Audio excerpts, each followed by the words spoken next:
വീട്ടിൽ വന്ന് പെണ്ണ് ചോദിക്കാൻ പറഞ്ഞ വരില്ല, എന്നാ ഒത്തുതീർപ്പിന് വന്ന ആളെയും അടിച്ചയക്കും. ഇങ്ങനെ എല്ലാവരെയും അടിച്ചയച്ചോണ്ടിരുന്നാ മതിയോ? എപ്പോഴാ താലി കെട്ടാൻ പോണ? സമാധാനപ്പെട്, ഇപ്പോഴല്ലേ തുടങ്ങിയത്, ഉടനെ എല്ലാം നടക്കണോ? അതൊക്കെ എങ്ങനെ പതുക്കെ പതുക്കെ ഒരു നല്ല ദിവസം നോക്കി. കല്യാണം എന്നൊക്കെ പറയുമ്പോ അതിന്റെ നേരവും കാലമൊക്കെ നോക്കണ്ടേ? നോക്കും. എപ്പം നോക്കുന്ന? നീ കുറിയടിച്ച് നാട്ടുകാരെ വിളിച്ച് എന്നെ കല്യാണം കഴിക്കുന്നവരെ എന്റെ അച്ഛൻ വെറുതെ ഇരിക്കുന്നാ വിചാരിച്ച? നീ നോക്കിയേ, 5 വർഷമല്ല 10 വർഷമായാലും ഞാനായി മുരടിച്ച് ആ വീട്ടിലിരുന്നാലേ ഉള്ളൂ. എന്നാലേ എന്റെ അച്ഛൻ കെട്ടിച്ചു തരുമെന്ന് നീ വിചാരിക്കണ്ട. ശരിക്കും നിനക്ക് എന്നെ കെട്ടണമെന്നുണ്ടെങ്കിൽ ഞാൻ നിനക്കൊരു ബുദ്ധി പറഞ്ഞുതരാം. ചെയ്യോ? എന്താ അത്? എന്റെ അച്ഛൻ അങ്ങ് കൊന്നുകളാ. കൊന്നുകളയാനോ? എന്തിനാ നീ 9ാം ക്ലാസ് വരെ പഠിച്ചത്? വേണ്ടടി, വീട്ടിൽ ഒരു പ്രശ്നക്കാരൻ മതി. പിന്നെ വാറന്റോടെ പോലീസുകാർ നിന്നെ തേടി വന്നാൽ ശരിയാവില്ല. ശരിയെന്നാ വേണ്ട, നീ തന്നെ വഴക്കാളിയായിരുന്നോ? ഇനി ഒരു വഴിയും കൂടി ഉണ്ട്, പക്ഷെ അതിനൊക്കെ കുറച്ച് ധൈര്യം വേണം. പറയേ, നമുക്ക് നോക്കാം. നീ എന്റെ കൂടെ കിടന്ന ഒരു കൊച്ചിനെ താ. എടി, നിനക്ക് ഇങ്ങനത്തെ ചിന്തകൾ മാത്രമുള്ളൂ. എടി, നീ എന്നെ കുറിച്ച് എന്താ വിചാരിച്ചത്? കൊന്നുകളയും. ഇപ്പൊ നിനക്ക് എന്റെ കൂടെ കിടക്കണമെന്ന് പറഞ്ഞതിലുള്ള ദേഷ്യമാണോ? നീ ആ റോഡ് സൈഡിലുള്ള വീട്ടിൽ ഇടയ്ക്കിടയ്ക്ക് പോകുന്നത് എനിക്കറിയില്ലെന്നാണോ വിചാരിച്ചിരുന്നത്? എനിക്കെല്ലാം അറിയാം. ഇതെല്ലാം മനസ്സിലൊതുക്കിയാണ് നിന്നെ ഇത്ര നാള് സ്നേഹിച്ചിരുന്നത്. കല്യാണത്തിന് ശേഷം നീ ഒന്ന് പോയി നോക്ക്. നിന്റെ കൈയും കല്ലും തല്ലി ഒടിച്ച് വീട്ടിന്റെ അകത്തിടും ഞാൻ. നിനക്കെന്താ, താലി കെട്ടണം, അത്രയല്ലേ ഉള്ളൂ. എന്താ ചെയ്യേണ്ടതെന്ന് ഞാൻ തന്നെ ആലോചിച്ചൊരു തീരുമാനം എടുത്തോളാം. നീ ഇപ്പൊ പൊക്കോ. എന്താ എത്ര ധൃതി? സത്യം ഞാൻ അറിഞ്ഞുകൊണ്ടുള്ള വെപ്രാളാണോ? സമയായില്ലേ, നിന്നെ കണ്ടില്ലെന്ന് പറഞ്ഞ് നിന്റെ അച്ഛനും കൂടെ തേടി വന്നാ? ശരി, ഞാൻ പൊയ്ക്കോളാം. നിനക്ക് പോണെങ്കിൽ നീ പൊയ്ക്കോ. എടി പൊടി, നീ എഴുന്നേക്കടി.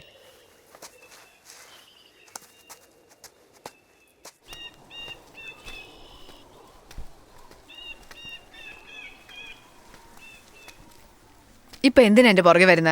നിന്റെ വീട് ഈ വഴിയാണോ? നീ പോവാൻ നോക്ക്. ഒറ്റയ്ക്കല്ലേ പോകുന്നത്, അവിടം വരെ കൂട്ടിന് വരാം. നിനക്കെന്തെങ്കിലും ഒന്ന് പറ്റിയാ? അയ്യോ, ഇതാര്? നിന്റെ സഹായം ഒന്നും എനിക്ക് വേണ്ട. എനിക്ക് തന്നെ പോവാൻ അറിയാം. ഓടി, കൂടുതൽ കിടന്ന് വിളയാതെ. നീ പോകുന്നുണ്ടോ ഇല്ലയോ അത് പറ. നോക്ക്, നിന്നെ ഇഷ്ടപ്പെട്ടെന്ന് പറഞ്ഞ് നീ എന്നെ പേടിപ്പിക്കാൻ നിൽക്കണ്ട. നാട്ടിൽ എന്നെ കണ്ട എത്ര പേര് പേടിക്കും നിനക്ക് അറിയാലോ. ഓടി, അധികം സംസാരിക്കരുത് കേട്ടോ. ഇപ്പൊ നീ എന്താ ചെയ്യാൻ പോണെ? എന്നോടൊന്നും പറഞ്ഞിട്ട് കാര്യമില്ല.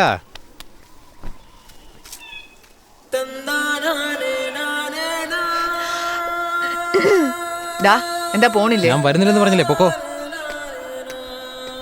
എടി മുത്തുമണി, നിക്കേ, ഞാൻ പറയുന്നൊന്ന് കേക്ക്. എടി, ഒരു മിനിറ്റ് ഒന്ന് നിക്കേ, ഞാൻ പറയുന്നത് എന്താന്ന് കേക്ക്. ഒന്ന് തിരിഞ്ഞു നോക്കടി, നീ നോക്ക്.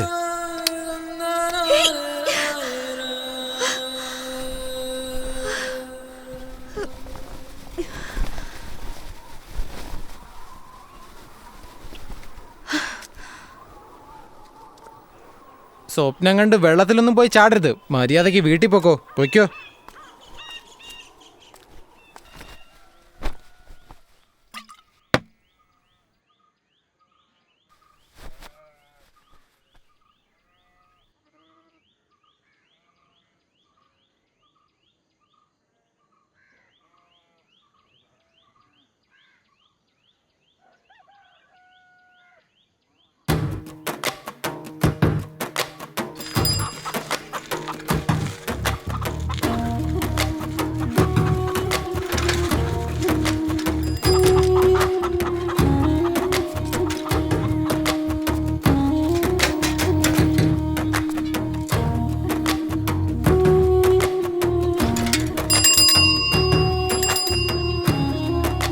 ആരാ ഇത്? കുറെ നേരമല്ലേ ബെല്ലടിച്ചോണ്ടിരിക്കുന്നേ?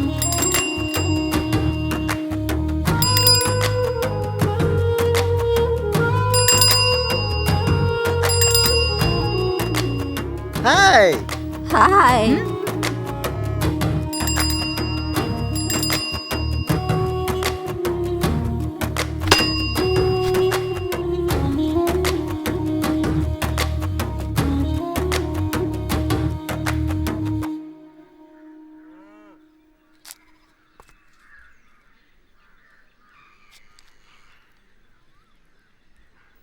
ഞാൻ ഇത്രയും നാളും സമാധാനമായിട്ട് തന്നെ ആയിരുന്നു.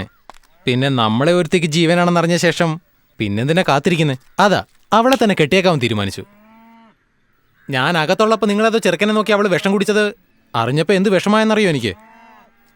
ശരി, ഇനി ഇങ്ങനെയൊക്കെ നടക്കാതെ നോക്കാം. അതുകൊണ്ട് അമ്മാവനൊരു കാര്യം ചെയ്തേക്ക്, അവൾക്ക് വേണ്ടി ചെറുക്കനെ നോക്കുന്ന കാര്യം നിർത്തിയേക്ക്. ഈ പറഞ്ഞതനുസരിക്കാതെ വാശിയാണ് വലുതെന്ന് വിചാരിച്ചാ പിന്നെ അമ്മാവനാണെന്ന് നോക്കില്ല. വെട്ടരുവ എടുത്ത് തലയുണ്ടല്ലോ അറുത്തങ്ങ് മാറ്റും, മനസ്സിലായോ? നിനക്ക് എത്ര ധൈര്യം ഉണ്ടായിട്ടാ ഈ പടി കയറി വന്ന് പെണ്ണി വയ്ക്കുന്നേ? തെണ്ടി നടക്കുന്നവനൊക്കെ എന്റെ മോളെ വേണമല്ലേ? ഇറങ്ങി പടനായേ. ദേ നോക്കമ്മായി, വായി വരുന്നെല്ലാം വിളിച്ചു പറഞ്ഞിട്ട് കല്യാണം കഴിഞ്ഞ് വീട്ടിൽ വരുമ്പോൾ മുഖത്ത് നോക്കാതെ ഇലയിലേക്ക് നോക്കിയാണ് ചോറ് വിളമ്പുന്നത്. അതുകൊണ്ട് അങ്ങനൊന്നും പറയരുത്. എന്താ സുഖം തന്നെയല്ലേ? ദേ നോക്ക്, നീ എന്തോ ഓർത്തേ? നിന്റെ തോന്നിയാസം ഒന്നും ഞങ്ങളുടെ വീട്ടിൽ കാണിക്കണ്ട. അങ്ങനെ മിണ്ടുന്നില്ലെന്ന് വെച്ച് തലേ കയറി ഇറങ്ങുന്നോ? കണ്ടില്ലേ അവനെ അടിച്ച് വെളിയിൽ ഇറക്കുന്നേ? എന്തിനാടി അവനെ പുറത്ത് നിർത്തേക്കണേ? അകത്ത് വിളിച്ച് സംസാരിക്കേ. പൊട്ടിത്തള്ളേ, ഇവിടെ എന്താ ഏതാ നടക്കുന്നതെന്നൊന്നും അറിയാൻ നിങ്ങളൊന്നും പറയണ്ട. നിങ്ങൾ അകത്ത് പോതള്ളേ, ഇറങ്ങി പോടാ അവിടുന്ന്.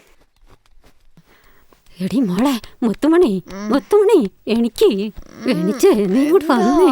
വന്ന് നോക്കിക്കേ ആരാ വന്നേക്കണെന്ന്. വകതിരിവില്ലാണ്ട് വാതുക്ക് വന്നൊന്ന് കുരയ്ക്കുന്നേ. തിരിച്ചു പോകണമെന്നില്ലടാ നിനക്ക്. എടോ, നീയും നിന്റെ ഭാര്യയും ചേർന്ന് എന്റെ അച്ഛനെ വരട്ടിയതുപോലെ എന്നെയും വരട്ടാന്ന് വിചാരിക്കുകയാണല്ലേ? എന്റെ അച്ഛനെ പോലെ ഞാൻ ഇട്ടേച്ച് പോകുന്നു വിചാരിക്കരുത്.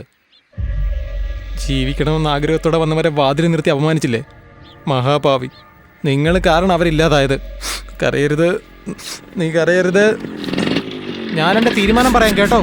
നിങ്ങളുടെ മകളെ എന്റെ ഭാര്യ, ഇനി ആർക്കും അത് മാറ്റാൻ പറ്റില്ല. ഇവൻ എന്തോ പറയുന്നത്? ഇവൻ എന്തിനാ ഇങ്ങോട്ട് വന്നിരിക്കുന്നത്? എടാ പോടാ. പെണ്ണ് ചോദിക്കാൻ വന്നിരിക്കുന്ന ഒരുത്തൻ പെണ്ണ് കെട്ടി അവന്റെ അപ്പൻ ഉപേക്ഷിച്ചതെല്ലാം എടുക്കാൻ വന്നിരിക്കുക. എടോ ഒന്ന് പോടോ.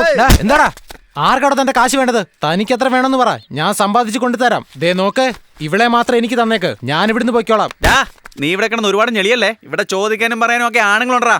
കത്തി നീ കുത്തിയാ മാത്രമേ ഇറങ്ങുള്ളൂ. ഞാൻ കുത്തിയാലും കത്തി ഇറങ്ങൂടാ. ആരാടാ നിന്നെ പിടിച്ചു വെച്ചേക്കുന്നേ? കുത്തടാ നീ. അടിക്കടാ, ആരാടാ കുത്താൻ പറ്റുന്ന നീ?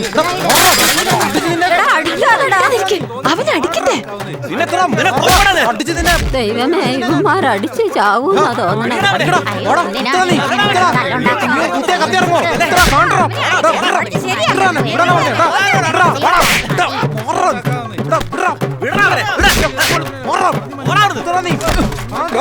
എന്നെ എന്തിനാ തള്ളി മറിച്ചിട്ട് പോകുന്നേ? കണ്ടിട്ട് വലിയൊരു മനുഷ്യനെ പോലെ ഉണ്ട്. അവരെന്തിനാ വഴക്കുണ്ടാക്കി? നമുക്ക് പിടിച്ച് മാറ്റാന്നേ. ഞാൻ ഈ പഞ്ഞിമുട്ടായും വിറ്റ് ജീവിക്കുന്നത് നിനക്ക് ഇഷ്ടപ്പെടുന്നില്ല അല്ലേ? എന്താണ് ചേട്ടാ ഇങ്ങനെ പറയണേ? ഒന്ന് പോടാ.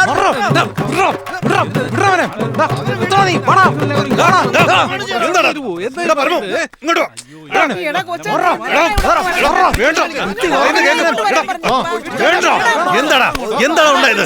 എവനെങ്കിലും ഒന്ന് പറഞ്ഞു തൊലക്കേ. നീ ആളെ വെച്ച് അടിക്കുമല്ലേ? അവൻ നേരിട്ട് വന്ന് പെണ്ണ് ചോദിച്ചാൽ നിനക്ക് നാണക്കേടായോടാ? ഈ നാരുടെ വീട്ടിലേക്ക് നീ എന്തിനാണ് വന്നേ? പറയുന്നത് കേക്ക്. ഏയ് കിളവി, അവനെ പറഞ്ഞിങ്ങോട്ട് വിട്ടിട്ട് ഒന്നും അറിയാതെ പുറകെ വന്ന് നിൽക്കുന്നോ? എല്ലാരും കൂടി ചേർന്ന് ഈ നാട്ടുകാരുടെ മുമ്പിൽ എന്നെ നാറ്റിച്ചപ്പോ സമാധാനായില്ലേ നിങ്ങൾക്ക്? മര്യാദയ്ക്ക് ഇവനെ വിളിച്ചോണ്ട് പോതല്ലേ. ഇനി ഇവിടെ ഒന്ന് ചെലച്ചു കഴിഞ്ഞാ പിന്നെ അവനെ കാണേണ്ടി വരില്ല നിനക്ക്. എന്റെ കൊച്ചിനെ നിനക്ക് ഒന്നും ചെയ്യാൻ പറ്റത്തില്ല. നീ ഇപ്പഴല്ലേ വലിയ ആളായത്. നായേ, ഞങ്ങളോട് വേണ്ട നിന്റെ കളി. ഞങ്ങളുടെ വീട്ടിൽ കയറി വന്ന് തോന്നിയ ദിവസം കാണിക്കുന്നു. നോക്കില്ല, കോരവള്ളിയാ പറിച്ചെടുക്കും. ഓടി നായേ, നിനക്ക് ഈ പെണ്ണിനെ അല്ലാതെ വേറെ പെണ്ണിനെ കിട്ടത്തില്ല. നടക്കണം. വേണ്ട പറയണ്ട, മക്കളെ വളർത്തി വെച്ചിരിക്കുന്ന കണ്ടില്ലേ? ഞാൻ കൊണ്ടുപോയി കാണിക്കാവളെ.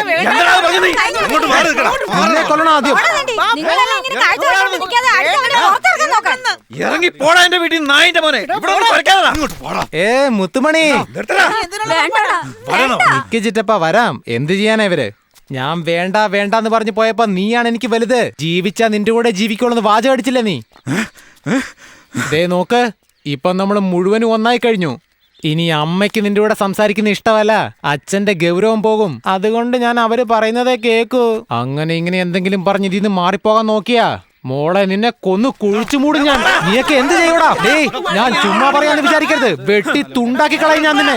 ഇവിടെ വായി നോക്കി നിൽക്കുന്ന ജനങ്ങളെ, നിങ്ങളാ ഇതിനെല്ലാം സാക്ഷി. എടീ, നീ എനിക്ക് മാത്രമുള്ളതാ, നിന്നെ വേറൊരുത്തിനും കെട്ടിക്കൊണ്ട് പോയില്ല. നീയല്ലേ ഓടിപ്പോകാം കൊച്ചിനെ ഉണ്ടാക്കാന്നൊക്കെ പറഞ്ഞത്. ഇപ്പൊ എന്താണ് നീ എന്നെ തന്നെ നോക്കിക്കൊണ്ട് നിൽക്കുന്നേ? എടീ, ഞാൻ വരത്തില്ലെന്ന് വിചാരിച്ചോ നീ? ഇനി നീ എന്നെ വേണ്ടെന്ന് പറഞ്ഞാൽ നിന്നെ ഞാൻ വിടത്തില്ലടേ. ഈ നാരുടെ വീട്ടിൽ വന്നിട്ട് ജീവിക്കാൻ സമ്മതിക്കില്ല. നീ വാടാ. ദൂരെ ഒന്നല്ലേടാ ഞാൻ കണ്ടത്. പിന്നെ എന്റെ നെഞ്ചത്തേക്ക് എന്നെയാണല്ലോ കയറുന്നത്. 10 രൂപ കിടന്ന് കിട്ടി കേട്ടോ. എനിക്കിന്ന് പഞ്ഞിമുട്ടായി വേണം. എന്താടോ, തന്റെ മനസ്സിന് സമാധാനം കിട്ടിയില്ലേ? ഇനി പൊയ്ക്കൂടെ? അവിടെ ഇവിടെ തിരിഞ്ഞ അവസാനം കരുണാകരന്റെ വീട്ടിൽ കയറി അവൻ വഴക്കുണ്ടാക്കി. കണ്ടോ, അവൻ ആർക്കും അടങ്ങും തോന്നുന്നില്ല. എന്താടോ ഇതൊക്കെ? ആ സമയം എനിക്കൊന്ന് ഫോൺ ചെയ്തിരുന്ന പട്ടി അടിക്കുന്ന പോലെ അവനെ അടിച്ചോണ്ട് ഞാൻ വരത്തില്ലായിരുന്നു. അവൻ വീട്ടിൽ കയറി തല്ലിയിട്ട് ഇപ്പോഴാണ് പരാതി കൊണ്ട് വരുന്നത്. എടോ, നിങ്ങൾ രണ്ടുപേരും അവിടെ എന്താ ചെയ്തത്?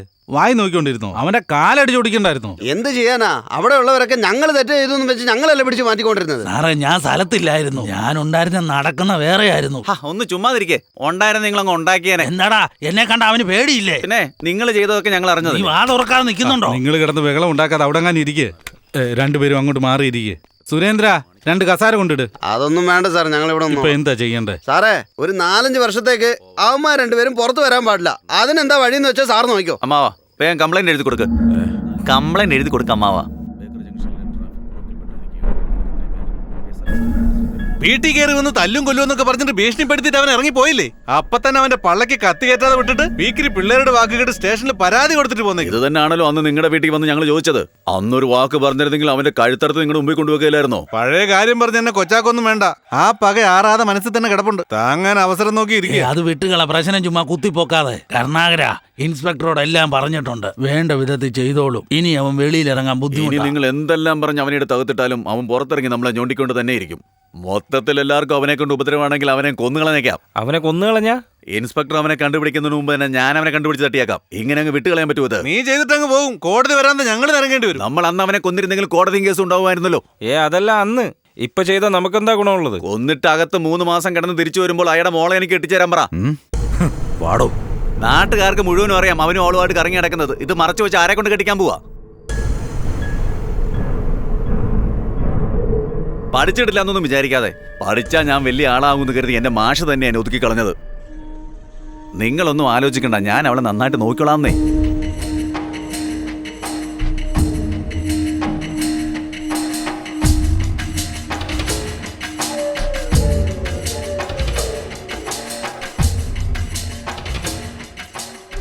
ഇത്രയും കാലം എനിക്കുണ്ടായിരുന്ന അന്തസ്സും എന്റെ ജാതിപ്പേരും കാക്കാൻ കഴിഞ്ഞില്ലെങ്കിൽ എനിക്ക് പിന്നെ എന്തിനാ ഇങ്ങനൊരു ജീവിതം? ആ തെമ്മാടി ചെക്കൻ്റെ അടുത്ത് തോറ്റുപോകുന്നൊരു ഭയമുണ്ട്. രായ്ക്ക് രാമാനോ അത് ചെയ്തേക്ക്.